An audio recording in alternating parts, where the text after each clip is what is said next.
azúcar. Vamos a continuar. En esta oportunidad vamos a hacer una revisión sobre lo que es la semiología de la glándula tiroidea, recordando que dentro de las patologías endocrinas, muy aparte de diabetes mellitus, los cuadros de hiper e hipotiroidismo son motivos de consulta frecuente, ¿no? Quienes ya están haciendo la práctica seguro de semiendocrino van a ver en la consulta interna muchos pacientes van a venir por patologías tiroideas como puede ser el tiroidismo. En esta clase vamos a hacer una revisión somera de lo que es la embriología, la anatomía, la fisiología y lo que es las funciones de las hormonas tiroideas. ¿No? En su embriología, pues prácticamente desde la semana 7 es donde se comienzan a formar lo que son los cartílagos tiroideos, comienzan a localizarse, lo que es el segundo y tercer anillo traqueal, que va a ser donde va a tener la localización definitiva, ¿no? Nuevamente el conducto quirogloso se va a transformar en agujero ciego, ¿no? Alrededor de la semana 8, ¿no? Esas son las estructuras que normalmente vamos a observar. Igualmente en la semana 8 vamos a ver que el 50%, ¿no? Va a quedar este lóbulo piramidal. En la semana 10, ¿no? Aproximadamente va a aparecer luz en lo que son los folículos. Esta luz folicular después va a almacenar lo que es el coloide, que es, por no decir, el sustrato principal para la formación de las hormonas tiroideas. En la semana 12 aparece el coloide, como pueden ver, y a partir de la semana 14 van a comenzar a sintetizarse las hormonas tiroideas. Ya eso, digamos, en lo que es el feto, ¿no? Ahí pueden observar, ¿no? Cómo se forma también la cápsula de lo que es la glándula tiroidea. Y se considera que en la semana 35, ¿no? Ya pueden, digamos, si se realizar un dosaje o una prueba para ver ¿no? la presencia de hormonas tiroideas, se van a corresponder a su normalidad. Por lo tanto, en el nacimiento deberían tener, ¿no? Lo que es la TSH y la T4 libre dentro de valores normales. ¿No? En cuanto a su anatomía, creo que ustedes ya lo han revisado cuando han hecho anatomía de lo que es el cuello, cabeza, cuello, ¿no? Es una glándula impar, se dice casi simétrico, ¿no? De localización media. Aproximadamente mide, ¿no? 6 por 6 centímetros. Un peso de 25 a 30 gramos en el adulto. Está formado por dos lóbulos, ¿no? Un lóbulo izquierdo y un lóbulo derecho. En algunos casos puede aparecer un istmo, que es el lóbulo piramidal. La superficie generalmente es lisa cuando uno va a hacer la palpación, ¿no? La coloración pardo rojiza, una consistencia blanda.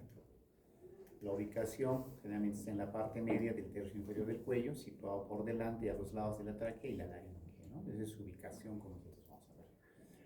Esas características son importantes cuando uno va a hacer lo que es la inspección, la palpación, ¿no? De lo que es la tiroidea, ¿no? Después vamos a ver qué consisten las maniobras que tienen que ver con esta localización.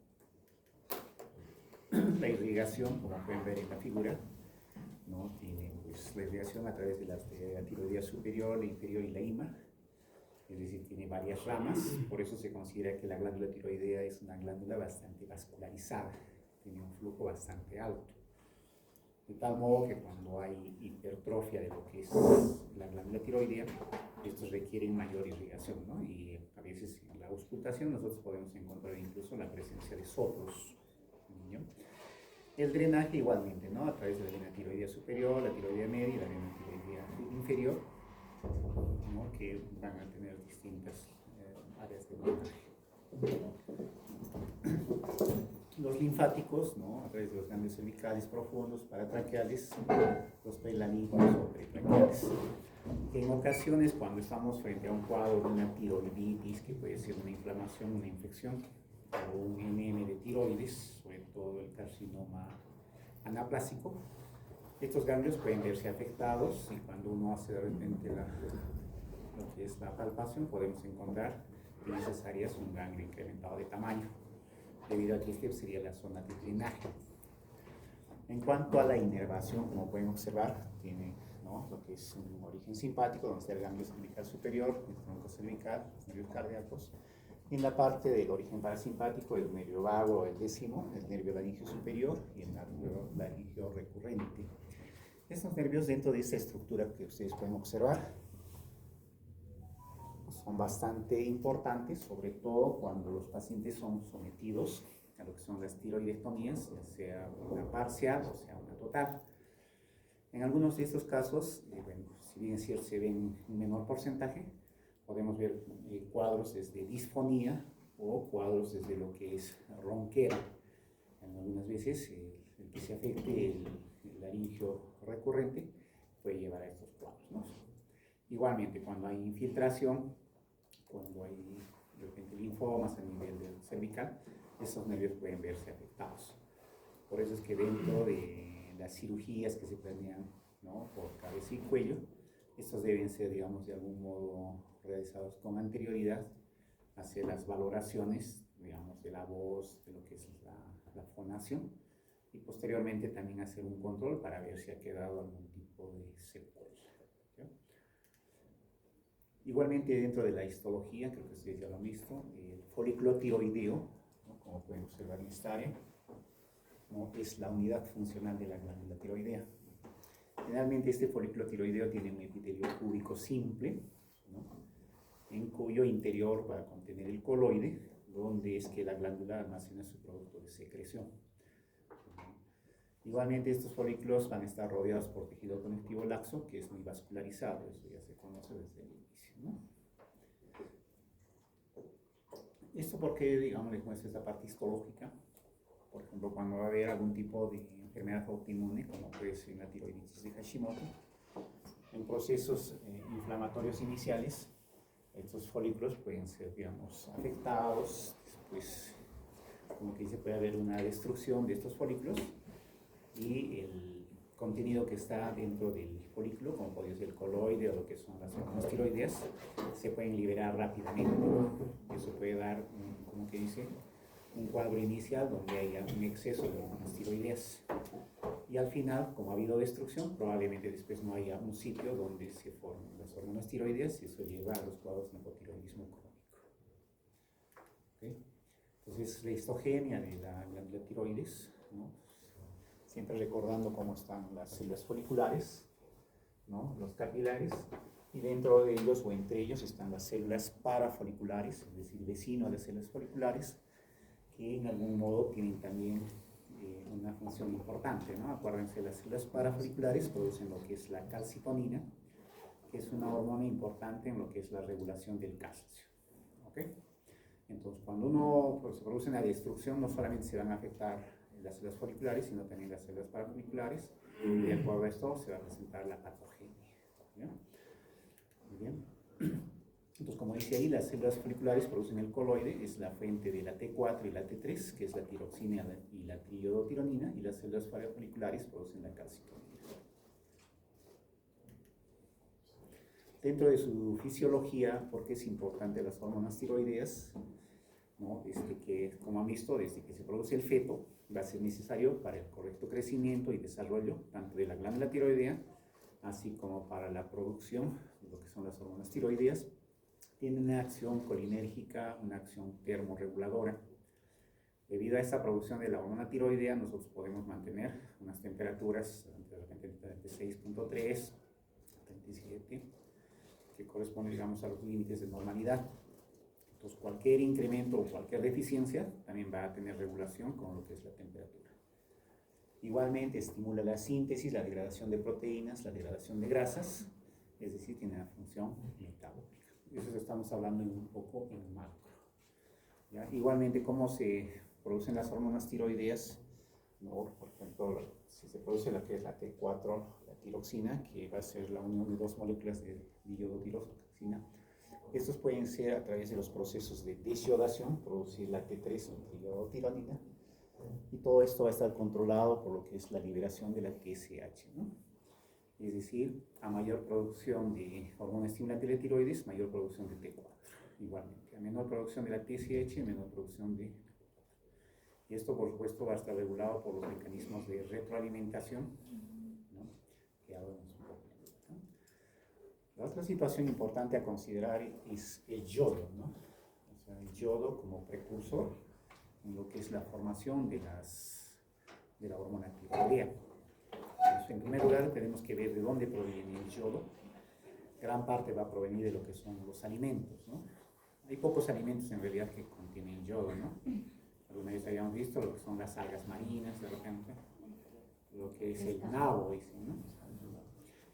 Entonces, que pueden contener mayor o menor cantidad. Lo otro es, ¿no?, lo que se va a almacenar en el folículo tiroideo. Es raro que se pierda, digamos, el yodo, o sea, el organismo trata de compensar, ¿no? Se dice que se puede perder de todo lo que es el pool de yodo, un 1 a 5% como un máximo, ¿no? Hace su función la hormona tiroidea, se desyoda y nuevamente se va a acumular en lo que es el folículo tiroideo, ¿no? Entonces hay varios mecanismos que tenemos que ver acá, por ejemplo la bomba de yoduro, ¿no? Como dice acá, el yoduro se transporta con 2 iones sodio a la célula mediante la bomba de yoduro, usando la energía de la bomba sodio-potasio ATPasa, lo que permite transportar, ¿no?, las moléculas de iodotirosina, que es cuando se unen, forman lo que es la tiroxina, ¿no? Y lo otro importante hay que ver también lo que es la excreción por vía renal, ¿no? Entonces, en situaciones como, por decir, una insuficiencia renal crónica, donde hay una disminución de lo que es la depuración de la creatinina, ¿no?, la eliminación del yodo también puede aminorar, ¿ya? Entonces, al disminuir, eso puede producir también, de algún modo, una retención. Entonces, todo es este proceso de la síntesis de la hormona tiroidea, desde lo que es la síntesis de la tiroglobulina, ¿no?, de los diferentes procesos, como puede ser la reabsorción, la difusión, la oxidación del yodo, la iodación de la tiroglobulina, la formación de la T3, la T4, su absorción del coloide y finalmente la liberación de T4 y T3 a la circulación sistémica. Son varios pasos que pasan, ¿no? Entonces, cuando hay alteraciones de tipo congénita, cualquier alteración en este proceso va a llevar a que los pacientes cursen con deficiencia de hormona tiroidea. Por eso se habla incluso de hipotiroidismo congénito, hipotiroidismo neonatal o hipotiroidismo en la edad adulta. Entonces, ¿cómo se metabolizan las hormonas tiroideas? Hay varios procesos cómo se van a metabolizar. Sin embargo, el más importante va a ser la disyodación. Hay otros procesos como es la solvatación, la desaminación, la descarboxilación. Entonces, la desyodación se produce a través de las 5 iodinasas, que son enzimas, como menciona, que van a producir el desasolamiento del yodo. Hay varios tipos, ¿no?, los que actúan sobre el grupo fenilo, los que actúan sobre el grupo tirosilo. Entonces, esto van a ver que cada hormona, por ejemplo la T4, la T3, ¿no?, va a tener un metabolismo diferente. Por ejemplo, la T4 se va a degradar un 10% al día. Entonces, ¿por qué es importante conocer esto, ¿no? Sobre todo cuando los pacientes, por decir, son sometidos a una tiroidectomía. Nosotros, viendo más o menos con esto, podríamos calcular la vida media, es decir, en qué momento nosotros podríamos tener, vamos a decir, un hipotiroidismo, ¿no?, severo, ¿no? Se supone que entre los 7 a 10 días podríamos tener cantidades mínimas que sean insuficientes para mantener el metabolismo. De este T4, el 80% es desiodado, ¿no?, un 40% para formar la T3 y el otro 40% para formar la T3 reversa, ¿no? Son procesos continuos. En cambio, la T3, ¿no?, se va a producir en este caso más del 80% de la T3 se produce por la desyodación extratiroidea de la T4 y el 20% restante se forman a nivel de los folículos tiroideos. La T3 se va a degradar mayormente por desyodación. En este caso, la velocidad de degradación va a ser mucho mayor.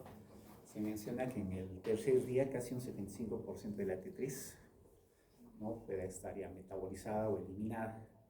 Entonces, cuando nosotros encontramos deficiencias, es como que es más rápido que encontremos una deficiencia de T3 que de T4. ¿Okay? Bien. Ahora, las hormonas tiroideas tienen acciones biológicas, casi en la mayoría de sistemas o aparatos en el organismo, ¿no? Sabemos que intervienen en el crecimiento y la diferenciación tisular, pues que es parte importante, ¿no?, en lo que es el crecimiento. regula procesos anabólicos y catabólicos de carbohidratos, lípidos y proteínas. Está implicada en la maduración del sistema nervioso central, del hueso y del intestino, ¿no? En el sistema nervioso central es de vital importancia que por lo menos en los primeros 7 años se tenga en concentraciones normales, ¿no? Es ahí donde vemos de repente en los primeros años la deficiencia de la hormona tiroidea puede llevar a los cuadros de cretinismo, idiotismo o lo que llamamos el retardo mental. Si son grados severos, igualmente puede haber retardo mental de tipo moderado a severo. ¿Ya? Entonces, como la maduración del sistema nervioso central se da en los primeros años, el hecho que haya deficiencia de la hormona tiroidea puede llevar a cuadros, digamos, que posteriormente no se van a recuperar. ¿Ya? Eso es importante. Lo otro, en el adulto, va a tener que ver con lo que es el mantenimiento de los tejidos, con el tejido, ¿no? Con el metabolismo hepático, con lo que es el metabolismo cardíaco y con lo que es el sistema nervioso central. Esto lo vamos a ir viendo en relación cuando existen las patologías. Bien. Otra situación importante de repaso es el eje hipotalámico hipofisario tiroideo, ¿no? Creo que ya lo hemos revisado varias veces. Generalmente a nivel del hipotálamo existe la hormona liberadora de la tirotropina o TRH, ¿no? Que son pues, células que van a sintetizar esta hormona, que van a tener acción sobre lo que es la adenohipófisis, van a producir estímulo, ¿no? Donde está la hormona estimulante de la tiroides o TSH, que se caracteriza por tener 2 unidades alfa y beta, y van a ser sintetizadas en las células tirotropas de lo que es la glándula hipofisaria. Esta TSH a la vez va a estimular a nivel de la glándula tiroidea para que haya producción de la T4 tiroxina y de la T3 o triodotironina. Y estos, cuando hacen su efecto a nivel ya sea de tejido cardíaco, de tejido hepático, van a regular lo que es el metabolismo y la temperatura corporal, van a tener que ver con el crecimiento celular y diferenciación de los diferentes tejidos, ¿no? Esto es lo que normalmente existe. Y lo otro dentro de esto es siempre recordar los sistemas de retroalimentación negativa que existen. Es decir, si por algún motivo no está habiendo exceso de liberación, por decir, de la T4, de la tiroxina, ¿no? Que van a ser sensadas a nivel hipofisario o a nivel hipotalámico. Y como consecuencia de eso va a haber una supresión o una menor producción de TSH y TRH, con la finalidad de mantener la T4 en valores normales. Y al contrario, ¿no? Cuando existen, por decir, niveles bajos de hormona tiroidea, igual se sensan a nivel de la hipófisis y del hipotálamo, y para tratar de compensar ese déficit se va a producir mayor TSH y mayor TRH. Entonces, cuando nosotros, por decir, vamos a pensar en un hipotiroidismo primario, por decir, ¿no? Por decir, en esos pacientes que han sido sometidos a una cirugía tiroidea, donde es lógico que al haber ausencia de esta glándula, va a haber menor producción de tiroxina o casi ausencia, ¿no es cierto? Entonces, ¿qué vamos a encontrar? Una T4 baja, ¿no? Y cuando queremos dosar la TSH o la TRH, es lógico que encontremos niveles elevados. Entonces, tener T4 libre, bajo, tener una TSH incrementada, nos está hablando de un cuadro primario, es decir, una lesión a nivel glandular, ¿ya? Eso también lo vamos a ver en adelante. Eso es para explicarles más que todo cómo funciona el mecanismo de retroalimentación. ¿Ya? Acá tenemos todo lo que es el eje hipotalámico, ¿no? Como es la TRH, que ya lo habíamos visto, cuando se activan cada uno de ellos, ¿no? Y tenemos algunas situaciones especiales, por ejemplo, cuando se incrementa la síntesis de lo que es la TRH o prepo-TRH, que es un precursor de lo que es la liberación de TRH. Hay, por ejemplo, hay factores como es la liberación de catecolaminas, neuropéptidos, lectina, somatostatina, o también algunas que reducen la síntesis de producción de TRH, como puede ser la T3 elevada, el estrés y el frío. Es lo que estábamos hablando sobre el mecanismo de retroalimentación, ¿no? ¿Qué pasa si tenemos triotironina elevada? Es lógico que a nivel del hipotálamo haya una menor producción, ¿no? Entonces, ¿qué va a hacer esta T3 elevada? Como que dice, va a anular o va a bloquear la producción o la síntesis de la TRH, ¿no? Disminuye la producción de TRH, disminuye la producción de la TSH y de esa forma puede controlar, ¿no? O regular. Entonces, estos mecanismos son mecanismos, pues, de algún modo, como nosotros decimos, fisiológicos o normales, ¿no? cuando los pacientes tienen otro tipo de etiología, como habíamos mencionado en algún momento, por decir, cuando hay tumores o nódulos que tienen una producción autónoma, escapan de este mecanismo de retroalimentación. Por eso es que es de algún modo incontrolable si no tenemos una cirugía o un tratamiento para esto, ¿no? Entonces, esta es la primera parte que les estaba queriendo mostrar, ¿no? Sobre todo para poder entender qué va a pasar con las patologías de hipotiroidismo o hipertiroidismo, ¿no? Vamos a continuar con el siguiente tema, que es la presentación del hipotiroidismo, que es un poquito más extenso que esta primera parte, pero lo vamos a hacer con el tiempo, porque nos da.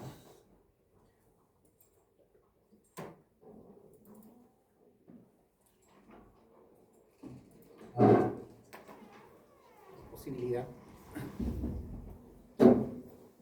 Cuando hablamos de hipotiroidismo, seguro cuando vamos a hacer las rotaciones, cuando hacemos la parte de consulta externa, ya hemos visto que hay motivo de consulta de patologías endocrinas. El hipotiroidismo creo que es una de las primeras causas asociado a lo que es la diabetes, ¿no?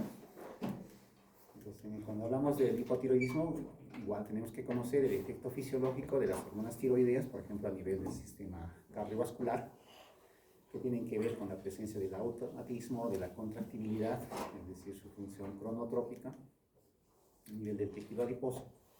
La hormona tiroidea se comporta como una hormona catabólica, es decir, va a estimular la lipólisis o destrucción del tejido graso. A nivel muscular también tiene un efecto catabólico, ya que estimula la degradación de proteínas. A nivel óseo promueve el desarrollo esquelético, ya habíamos hablado, junto a lo que es la hormona del crecimiento. A nivel del sistema nervioso promueve el desarrollo encefálico normal. A nivel del tracto gastrointestinal aumenta la motilidad, las secreciones. A nivel de las lipoproteínas aumenta el número de receptores de LDL a nivel hepático. Y de esa forma, digamos, tiene también un control metabólico de lo que son los triglicéridos, de lo que son el colesterol LDL. Entonces, cuando hablamos de hipotiroidismo, ¿no?, como un cuadro, vamos a definir como una situación clínica, ¿no?, que se caracteriza porque hay un déficit de secreción de hormona tiroidea, ¿no? Las alteraciones pueden ser por una alteración orgánica o funcional de la tiroides, o porque existe un déficit de estimulación de la TSH. En la alteración orgánica podemos hablar netamente por un daño a nivel de la glándula tiroidea. Una alteración funcional podemos ver por diferentes estados, como puede ser el embarazo, por decir, y por un problema secundario cuando hay un déficit de estimulación de la TSH, como cuando hemos hablado del hipopituitarismo o algún daño que produce a nivel de la hipófisis, ¿no? Entonces, por eso se menciona, se puede producir por cualquier alteración que exista a nivel del eje hipotalámico hipofisario tiroideo. Dentro de la epidemiología, es decir, ¿qué esperamos? ¿Es tan frecuente o no? Se menciona que alrededor de 200 millones de personas a nivel mundial cursan con hipotiroidismo, y de ellos el 95% corresponden al sexo femenino. ¿Ya? Eso también van a ver ustedes cuando hagan las rotaciones o vean en consultas, son más mujeres que consultan por hipotiroidismo, y realmente son raros, ¿no?, que haya pacientes varones que cursen con esta patología. Por eso se dice que hay una mayor incidencia en el sexo femenino, ¿no? Se considera que anualmente, ¿no?, se encuentra un 3.5% de mujeres y 0.06% en varones, ¿no? Y de ellos el hipotiroidismo autoinmune llega a ser el más frecuente, ¿no? 6 a 7%, igualmente más frecuente en pacientes mujeres. Igualmente el hipotiroidismo es una patología que tiene que ver con la edad. A mayor edad, mayor posibilidad de determinar hipotiroidismo, ¿no? Listo. Entonces, cuando nosotros necesitamos determinar, siempre van a escuchar términos, ¿no? Hipotiroidismo primario, secundario o terciario, ¿no? En realidad es tener comprensión de lo que es el hipotalámico hipofisario y tener en cuenta el mecanismo de retroalimentación. Es lo que nos podría explicar esta figura cuando hablamos de hipotiroidismo primario, Probablemente el hipotálamo está produciendo normalmente la TRH en la producción normal. ¿No? Este estimula la glándula hipofisaria para que produzca la TSH. ¿No? Pero al final, el órgano final que produce la hormona tiroidea, que es la tiroides, puede estar afectado de forma funcional o de forma anatómica, ¿no? Por decir, nuevamente hablamos, ¿no? Una resección de glándula tiroidea, una destrucción autoinmune por enfermedad de Hashimoto. Entonces, eso nos va a explicar, por eso es que cuando nosotros hacemos un perfil tiroideo, es decir, solicitamos las hormonas tanto T4 como TSH, vamos a encontrar que hay una T4 suprimida, casi nula, con una elevación de una TSH, ¿no? Eso va a depender siempre de los valores con que se manejen en las diferentes instituciones. Por ejemplo, en el seguro, los valores, por ejemplo, de TSH puedan estar pues, entre, no sé, 0.25 y 4, por decirlo. La T4 puede estar entre 0.93 y 1.7. Entonces, cuando nosotros buscamos los valores para un hipotiroidismo, generalmente están por debajo de 0.93 la T4 y la TSH generalmente sus valores son por encima de 10. Entonces, estos valores nos van a hablar de que hay un hipotiroidismo de tipo clínico. Entonces, si interpretamos esto, ¿no? Nuevamente, estamos diciendo que hay un daño primario en la glándula tiroidea, por eso la T4 está libre, y a nivel hipofisario o hipotalámico están tratando de compensar a través de una mayor producción de TRH y de TSH. ¿Ya? ¿Qué patologías podemos ver ahí? Ahí las están mencionando. Una enfermedad autoinmunitaria, que es la tiroiditis de Hashimoto, déficit de yodo en regiones de nivel altura, ¿no? Donde de repente la suplementación de la sal, ¿no? Con yodo está aminorado o no se realiza. Cuadros postquirúrgicos, ¿no? Sobre todo por neoplasias. Por radiación, cuando algunos pacientes tienen de repente pues, alguna neoplasia a nivel de cabeza o de cuello y usan radiación. O por enfermedades infiltrantes, ¿no? De repente una tiroiditis linfocitaria, ¿no? Que puede afectar o lesionar lo que es la glándula tiroidea. Entonces, de todos los casos, el hipotiroidismo primario es, por no decir, el más frecuente, se reporta alrededor del 80-90% de los casos. Después tenemos el hipotiroidismo secundario, ¿no? Los cuales nosotros podemos observar de repente un hipotálamo que está sano, indemne, produce la TRH, pero la hipófisis o la adenohipófisis, pues tiene un problema, ¿no? Ya sea estructural, como pasa, ¿no? Como los pacientes con mujeres que han tenido el síndrome de Sheehan o han tenido una apoplejía hipofisaria, donde hay un daño de la hipófisis. A pesar que la glándula tiroidea o los sucros tiroideos estén sanos. ¿Por qué no se produce ahí, por decir, la T3 y la T4? Porque no hay estímulo de la TSH para producir T3 y T4. ¿Okay? A eso se habla de un secundarismo. Entonces, cuando tenemos hipotiroidismo secundario, ¿no? Que es una enfermedad hipofisaria, es lógico que encontremos T4 libre y TSH aminoradas. ¿Eso cómo interpretamos? Que a nivel hipofisario, como hay destrucción o ausencia de la adenohipófisis, no hay producción de TSH.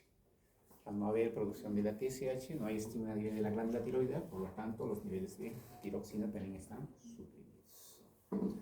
¿Listo? ¿En qué cuadros podemos ver? Como cuadros del hipopituitarismo, cualquiera sea su origen, tumores, necrosis, el síndrome de Sheehan, traumatismos, lesiones de la glándula hipofisaria, enfermedades infiltrativas que pueden afectar a la adenohipófisis o patologías autoinmunitarias que afecten directamente a la glándula hipofisaria. ¿Bien?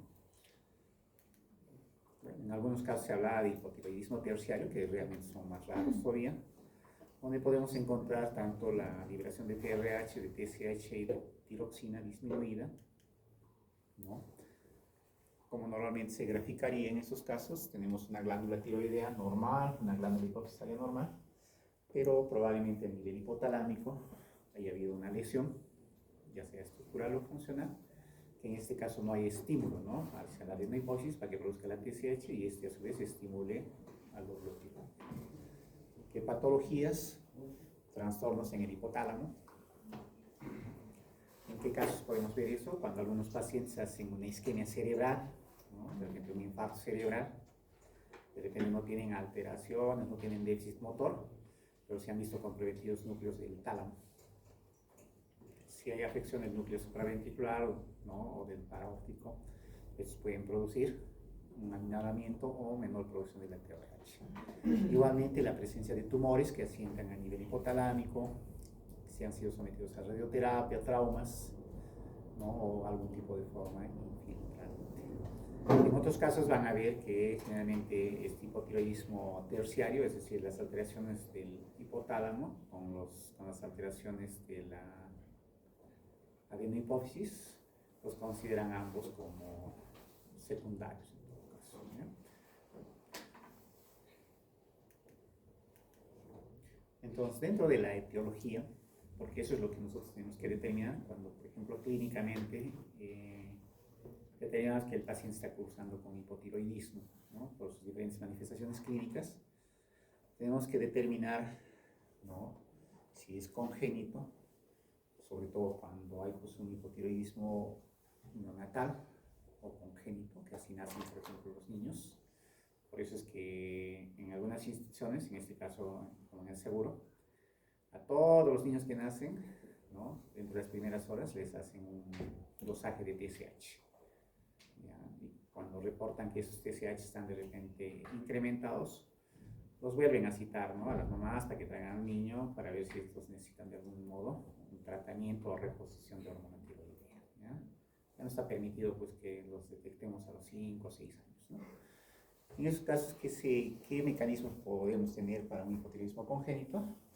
Alteración en el transporte de yodo de los tirocitos, alguna alteración en la organización del yodo o algún trastorno en el acoplamiento de la yodotirosina, ¿no? Pero se habla de problemas congénitos, ¿no? Otras causas de hipotiroidismo primario, a la cabeza el hipotiroidismo autoinmune, ¿no? La tiroiditis de Hashimoto, que ya se está explicando que de lejos es la primera causa a nivel mundial de hipotiroidismo. Después tenemos el hipotiroidismo de tipo iatrógeno. No debería ser iatrógeno, ¿no? Debería ser postquirúrgico, ¿no? Porque iatrogenia es hacer daño, ¿no? En estos casos lo que se ha tratado de hacer no es hacer daño, sino tratar de solucionar algún otro problema tumoral que se puede dar ya sea por radiación o por ablación quirúrgica. También el hipotiroidismo se puede clasificar de forma clínica o subclínica. ¿Ya? Eso va a depender de la intensidad o del déficit que pueda tener la hormona tiroidea. Cuando el hipotiroidismo es clínico, generalmente tiene, pues, como su nombre dice, manifestaciones, ¿no? Tiene sus signos, sus síntomas, y probablemente en esos casos podamos hallar el nivel de T4 suprimidos, disminuidos, ¿no? Dependiendo de si sea primario o secundario.